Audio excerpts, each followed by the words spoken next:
Savaş hatlarının piramitlerden daha eski bir şeyi gömdüğü bir ülke var.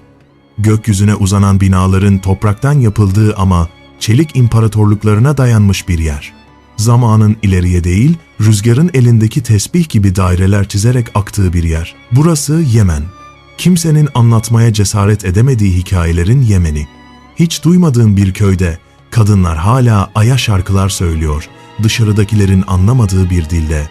Yüzyıllardır kuru güllerin ve deve sütünden yapılmış sabunun kokusu, gölge ve ışık arasındaki koridorlardan geçip gidiyor. Yemen'e hoş geldiniz. Burası düşündüğünüzden çok farklı bir yer. Şabbam genellikle çölün Manhattan olarak anılır ama cam kuleler ya da çelik iskeletler yüzünden değil, buradaki gökdelenler topraktan yapılmış. 500 yıldan fazla önce inşa edilen Şabbam'ın toprak tuğla kuleleri 8 katlıya kadar yükseliyor ve bu dünyadaki dikey şehir planlamasının en erken örneklerinden biri sayılıyor. Şehrin tamamı kalın duvarlarla çevrili. Şehri sellerden, düşmanlardan ve sert çöl rüzgarlarından korumak için savunma duvarları inşa edilmiş. Her bina kil, su ve saman karışımından yapılıp güneşte kurutuluyor. Kalın duvarlar doğal bir yalıtım sağlıyor. Kavurucu gündüz sıcağında serin, geceleri ise sıcak tutuyor. Küçük pencereler hem kumu engelliyor hem de ısı ve ışığı dengeliyor. Bu akıllı, sürdürülebilir tasarım sayesinde şehir yüzyıllardır ayakta kalmış. Eski tütsü yolunun üzerinde bulunan Şabbam, bir zamanlar kervanların geçtiği canlı bir ticaret noktasıymış. Günlük mür ve baharatlar, çölün ortasında izole olmasına rağmen stratejik konumu sayesinde gelişti. Bugün Şabbam açık hava müzesi gibi duruyor, yapımcılarının zekasının kanıtı. Dar sokaklar, kulelerin sıkışık grubunun arasından geçiyor. Birçok ev nesiller boyu miras kalmış, geleneksel yöntemlerle korunuyor. Bazı yerlerde ahşap kirişler binaların üst katlarını birbirine bağlıyor, böylece komşular yemek paylaşabiliyor veya dışarı çıkmadan konuşabiliyor. Hadramat platosunun yukarısında toprak dua eder gibi içe kıvrılmış, kuru, altın rengi ve çok eski. Orada kayalıkların kemiklerine tutunmuş köyler yüzyılların sessizce geçişine tanıklık etmiş. Al-Hacarine kayaya yapışmış, sanki ondan büyümüş, yapılmamış. Evler, unutulmuş kutsal metinler gibi üst üste dizilmiş, merhamet göstermeyen bir güneşe bakıyor. Burada ne nehir var ne yeşil, sadece taş. Ama hayat devam ediyor. Biraz ileride Vi Alazil bir hayal gibi beliriyor. Nefesin ortasında asılı duran bir köy.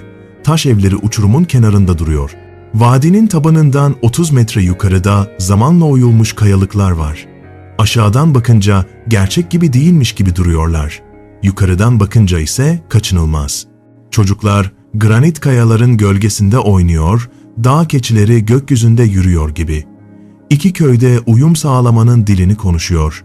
Kalın duvarlar serinliği içeride tutuyor. Odalar dar ve loş, düz çatılar kiler, yatak, tapınak gibi iki işlevi birden görüyor. Oraya ulaşmak demek, şimdiyi geride bırakmak demek. Yol, dağların etrafında kutsal metin gibi kıvrılıyor. Burada ses yok, sadece tozun sessizliği var. Rüzgarın dokunuşunun yankısı var.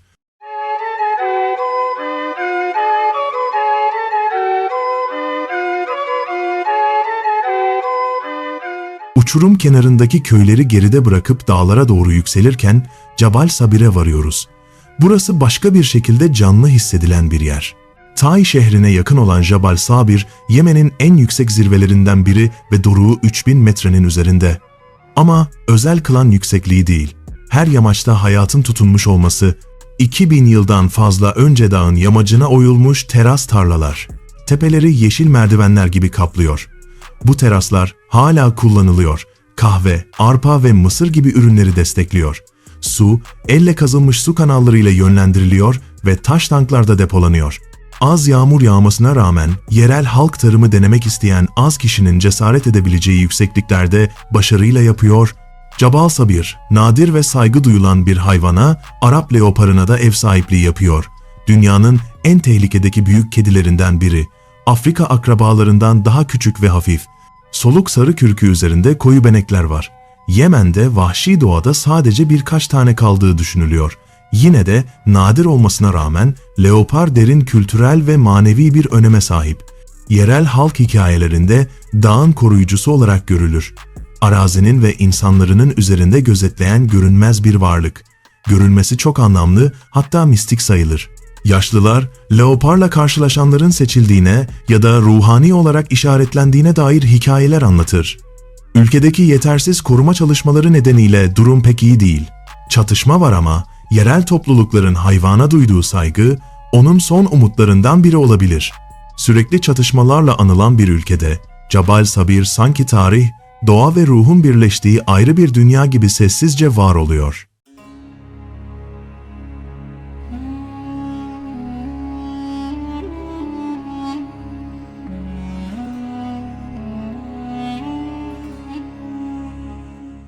Yola koyulup Cebel Sabir'den güneybatıya doğru gittiğimizde kasıtlı yapılmış gibi duran Al-Hacara köyüne ulaşıyoruz. Haraz Dağları'ndaki dik bir kayalık yüzeye direkt inşa edilmiş olan Al-Hacara hem kale hem de ev olarak kullanılıyor. Buradaki yapılar tamamen yerel taşlardan üst üste dizilerek yapılmış. Doğal eğimi takip edecek şekilde yapılmışlar. Her kat farklı bir işleve sahip dikey katmanlar halinde inşa edilmişler. En alt kat genellikle hayvan barınağı olarak kullanılır ve hayvanların yaydığı ısı evin içine yükselir. Orta kat, tahıllar, aletler ve konserve yiyecekler için depo olarak kullanılır. En üst kat ise ışık ve havaya açık olup ailelerin yaşadığı ve bir araya geldiği yerdir. Bu düzen alanı en iyi şekilde kullanırken doğal yalıtımı da sağlayarak yıl boyunca sıcaklığı dengeler. Al-Hacara'nın dar sokakları köyde bir labirent gibi dolanır. Merdivenler evleri birbirine bağlıyor, çatılar hem teras hem de buluşma alanı olarak kullanılıyor. Uzaklardan bakınca Al-Hacara sanki kayadan fırlamış gibi görünüyor. Evler o kadar iyi kayalara uyuyor ki insan yapımı mı doğa mı ayırt etmek zor. Köylüler geleneklerine, taş evlerine ve onları koruyan dağa çok değer veriyor.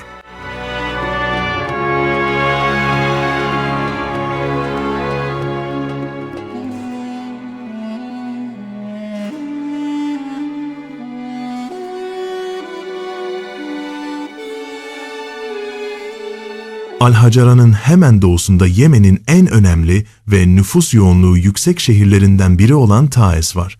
Şehrin üzerinde ise devasa bir kale olan Al-Cahira Kalesi yükseliyor. Kayalık bir tepenin üstüne kurulmuş. Yüzyıllar önce yapılmış olan kale, bir zamanlar Güney Yemen'in idari ve askeri merkeziymiş. Kalın taş duvarları, gözetleme kuleleri ve kemerli kapıları güç ve dayanıklılığın hikayesini anlatıyor. Kalenin konumu stratejik. Yüksekliğinden aşağıdaki şehrin tamamı gözüküyor.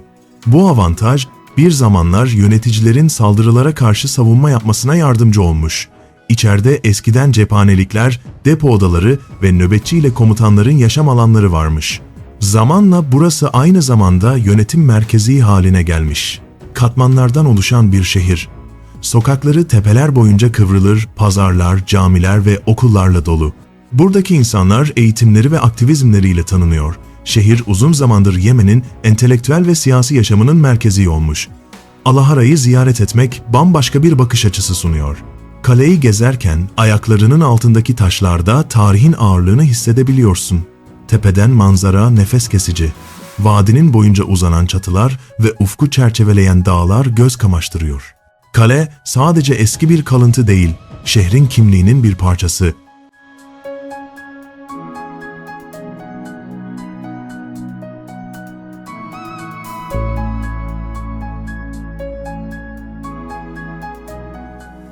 Günümüzün karmaşasından uzakta, çölün sessizliğine gizlenmiş, eski Sırp krallığının görkemli başkenti olan Mağrip şehri, neredeyse 3000 yıl öncesine dayanıyor ve efsanevi Belkıs kraliçe ile yakından bağlantılı.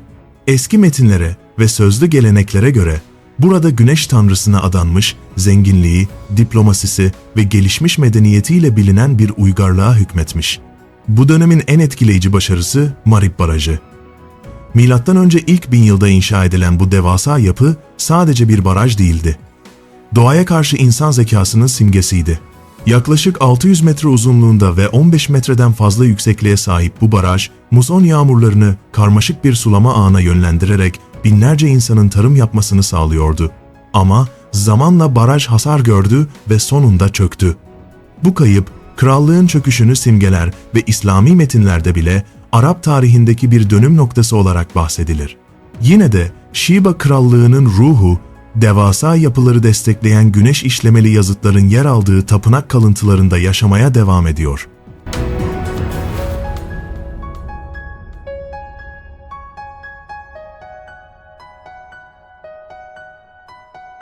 Batıya doğru ilerlersek, Yemen'in nadir yeşil cennetlerinden biri olan Cabal Bura'ya varıyoruz.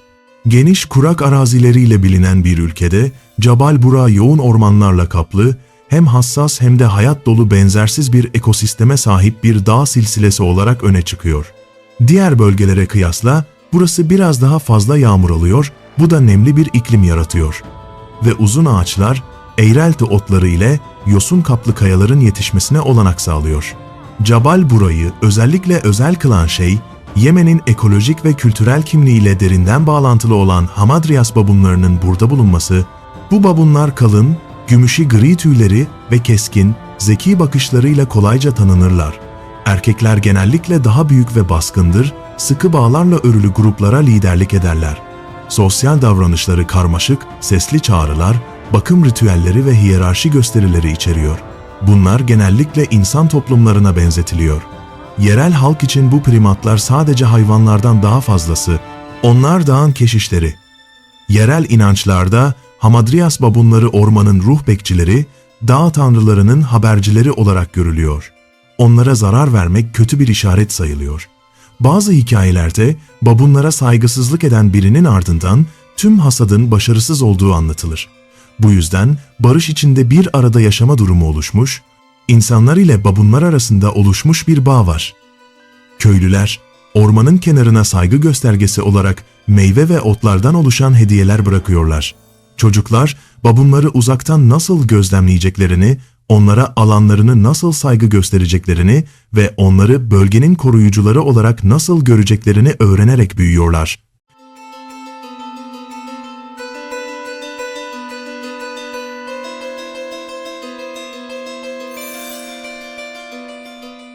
Yemen'in kalbinde dünyanın en eski yerleşim yerlerinden biri olan Sana şehri bulunuyor. 2500 yıldan fazla bir geçmişe sahip bu şehir, Arap kültürünün yaşayan bir arşivi. Efsaneye göre şehri Hz. Nuh'un oğlu Sem kurmuş. Şehir eşsiz yapılarıyla ünlü. İnce beyaz alçı desenlerle süslenmiş, yüksek evler dar sokakları kaplamış. Bu evler genellikle birkaç katlı ve hem kullanışlı hem de güzel olacak şekilde yapılmış. Kalın duvarları sıcaktan koruyor. Üst katlarda genellikle serin hava ve ışık için büyük pencereler var. Uzaktan bakınca şehir misafirlerin sıkça kullandığı zencefilli kurabiye gibi görünüyor. Sana'nın en ikonik yapılarından biri El Salih Camii. 2008'de tamamlanmış, geleneksel Yemen tasarımının modern bir yorumu olarak karşımıza çıkıyor. Camide yüksek minareler, zarif kubbeler ve detaylı çini işleri var. Burası sadece ibadet yeri değil, aynı zamanda çatışmalar ve şehirleşmenin getirdiği zorluklara rağmen ulusal gururun kültürel ve mimari simgesi olarak da hizmet ediyor.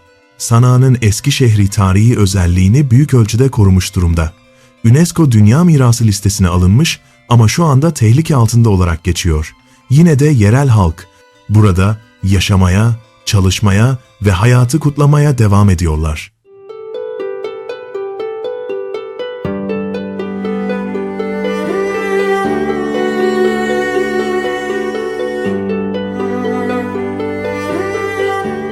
Sana şehrine çok uzak olmayan, devasa bir kayanın hemen üstünden yükselen Darül Hacer Sarayı var. Bu saray, Yemen'in en ikonik mimari harikalarından biri. Onu unutulmaz kılan sadece dikey ihtişamı değil, aynı zamanda kayanın içine öyle güzel uyum sağlaması ki sanki taşın içinden filizlenmiş gibi görünüyor. Saray, odaların üst üste inşa edildiği katmanlar halinde yapılmış ve 5 kat yüksekliğe ulaşmış. Üssün altında 60 metreden fazla derinlikte bir yeraltı kuyusu var, en kurak aylarda bile su sağlıyor. Tasarımda doğal havalandırma ve ışık çok iyi kullanılmış, pencereler ve rüzgar kuleleri özenle yerleştirilmiş. İçerisi sade ama şık. Kemerli kapılar, geometrik desenler ve oyma ahşap paravanlar geleneksel Yemen estetiğini yansıtıyor. Her oda farklı bir amaca hizmet ediyor. Misafir ağırlamaktan aile üyelerini ağırlamaya kadar mahremiyetle açıklık arasında dengeli bir düzen var. Darül Hacer sadece bir saray değil, mütevazı kraliyet hayatının ve toprağa olan manevi bağın bir simgesi. İmam Yaha, sade ve ölçülü yönetim tarzıyla tanınıyordu. Saray da bunu yansıtıyor. Uzaktan heybetli ama içinde samimi. Bugün müze olarak hizmet veriyor ve hem yerli hem de yabancı ziyaretçileri çekiyor. En üst katlardan manzara tam bir büyü, yemyeşil tarlalar, uzak dağlar ve aşağıda sakin köy yaşamının ritmi. Birçok Yemenli için Darül Hacer, miraslarına duyulan gururun simgesi.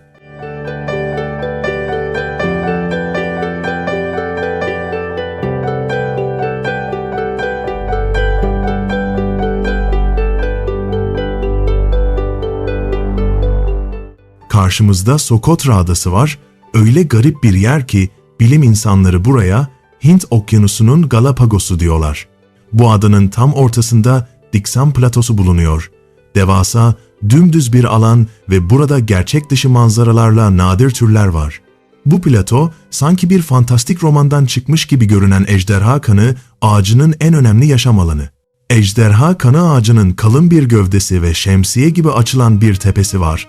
Ama en dikkat çekici yanı kırmızı öz suyu, tarihte ejderha kanı olarak bilinen bu reçine binlerce yıldır ilaç, boya, tütsü ve hatta eski ritüellerde kullanılmış, yerel halk iyileştirici güçlere sahip olduğuna inanıyor ve geleneksel şifalı yöntemlerde hala değerli bir kaynak olarak görülüyor. Ağaçlar yavaş büyür ve yüzlerce yıl yaşar. Diksan Platosu ise kendisi tam bir zıtlıklar yeri. Geniş açık gökyüzü, keskin kireç taşı oluşumlarının ve eski nehirlerin oyduğu vadilerin üzerinde uzanıyor. Bölge, çoğunlukla yerli çobanlara ev sahipliği yapıyor. Keçi ve sığırları yaylalar boyunca götürenler var. Sokotra'daki kültürel inançlarda ejderha kanı ağaçları ruhani koruyucular olarak görülür. Bazı efsaneler bu ağaçların ejderhaların savaşlardan sonra kanadığı yerleri işaret ettiğini söyler. Bazıları ise ağaçların yıldızlarla iletişim kurduğuna inanır. Efsane ya da ekoloji fark etmez.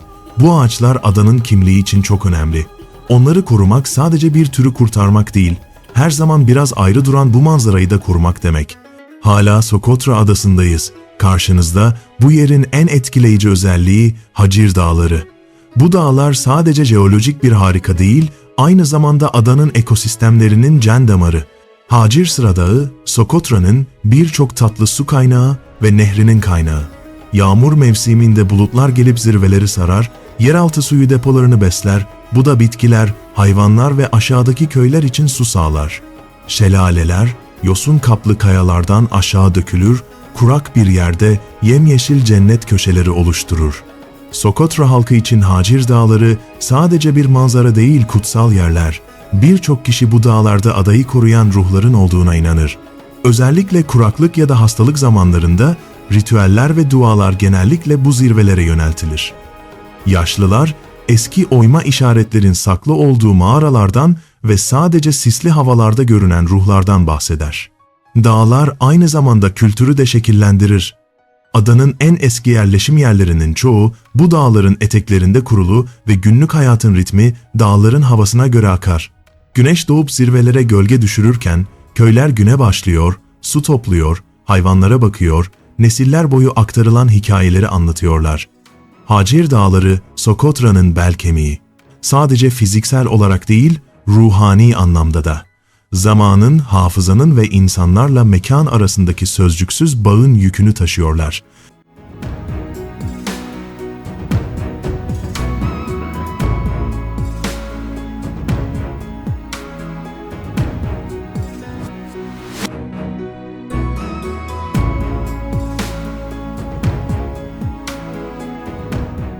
Kalisan Kanyonu ve Arher Plajı suyla kumun buluştuğu yerler.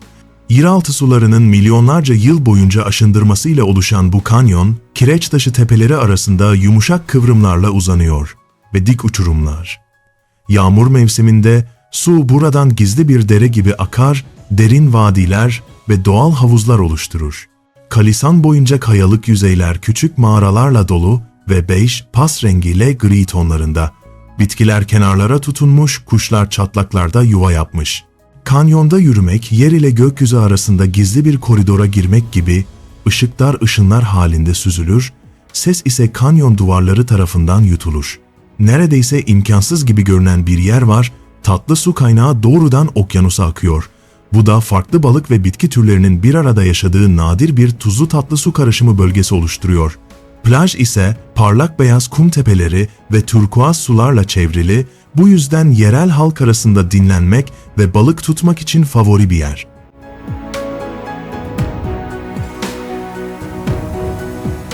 Arhur, Sokotra'daki kalan birkaç yeşil deniz kaplumbağası yuvalama alanından biri.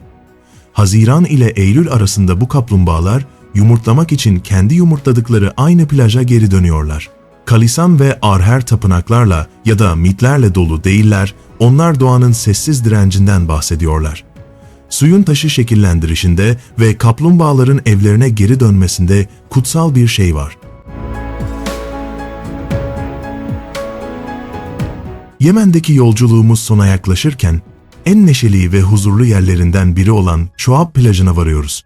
Sokotra kıyısında saklı bu tenha plaj, sadece güzelliğiyle değil, sularında her gün gerçekleşen gösteriyle de biliniyor. Ufukta, kıyıya yakın yerde bir grup dönen yunus beliriyor. Sığ sularda zıplıyor, dönüyor ve su sıçratıyorlar. Bu akrobatik gösteri, buraya Yunus dansı adının verilmesini sağlamış. Yakında yaşayanlar için bu sadece doğal bir olay değil. Bir işaret, iyi bir alamet. Birçok kişi bunun mübarek bir günün habercisi olduğunu düşünüyor ve balıkçılar yunusların görünmesini denizin güvenli olacağına dair bir işaret olarak kabul ediyor.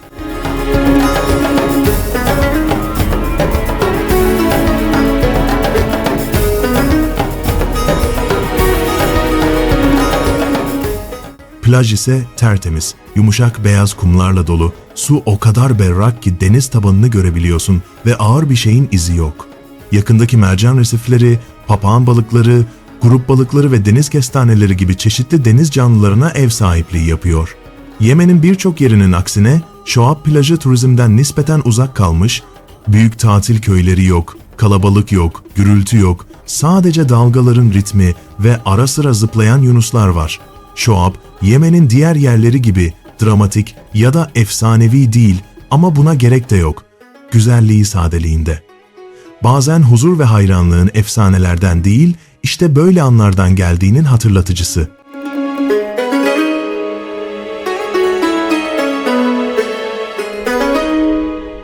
Anıtlar, doğadan sıradan görüntüler. Ve az önce gördüğünüz şey, dünyanın nadiren konuştuğu Yemen'in bambaşka bir yüzü. Burada her dağ, her şehir, her esen rüzgar hafızadan daha eski bir hikaye taşır. Bu sadece bir yolculuk değil, daha derine dokunma fırsatı. Genellikle sadece haberlerde duyduğumuz bir tür güzellik. Eğer bu yolculuk merakınızı uyandırdıysa, bizimle sonraki maceraya katılın. Kanalımıza abone olun, yorum bırakın ya da paylaşın. Dünyada hala keşfedilmeyi bekleyen harikalar olduğuna inanan birileriyle bu videoyu paylaşıyorum. Çünkü Yemen uzak bir gezegen değil, o bizim dünyamızın bir parçası ve tanınmayı hak ediyor.